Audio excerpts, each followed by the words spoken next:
Negative emotions like, anger, hatred, jealousy, greed, a whole lot of passions, all these stem from the root cause, which is desire, karma.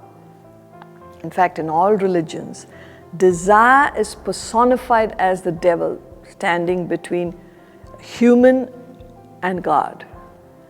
So, since it all arises from desires per se, there's nothing wrong with desires. Ungoverned desires cause all the problems. How do we control this? Only with the help of a strong intellect.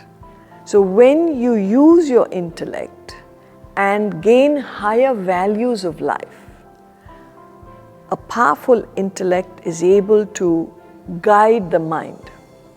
Like we said, if it is ungoverned, the desires, it's like a river in spate. The river water is beneficial provided the banks are strong. If the waters of the river are not guided by the banks, the same water can destroy fields.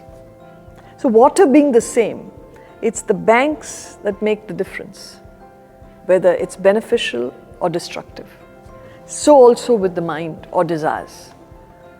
Desires per se are not the problem, but ungoverned desires can cause havoc. And that which can help govern the desires is the intellect.